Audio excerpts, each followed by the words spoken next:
洗干净的黄花鱼呢，在背上给它开2刀。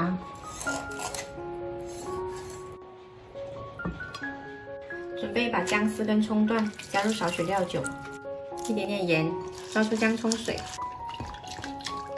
然后把这个姜葱水涂抹在鱼身上，去除鱼腥味。腌制5分钟。再来准备一些姜蒜。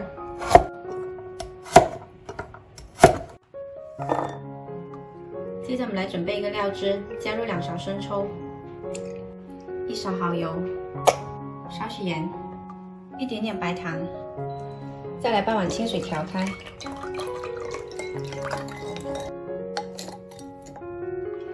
腌好的鱼呢，把这些配料都拿走，然后用厨房纸巾擦干水分，把水分擦干，煎的时候才不会溅油。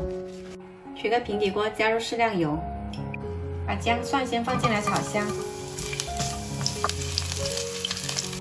煎香了之后就先铲出来。接着把黄花鱼放进来，煎到2面金黄。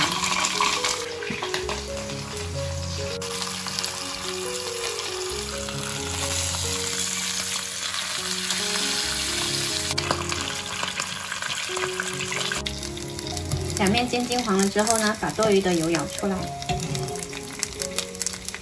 把料汁淋进来，姜蒜倒回锅里，调中小火焖到收汁，中间可以用勺子这样子把汁淋到面上来。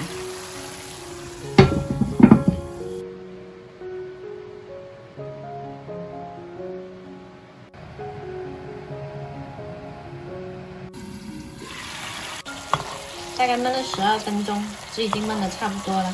最后再开大火收一下汁，最后再撒上葱花就可以关火啦。做法简单又特别下饭的红烧黄花鱼，喜欢的朋友可以试一下哦。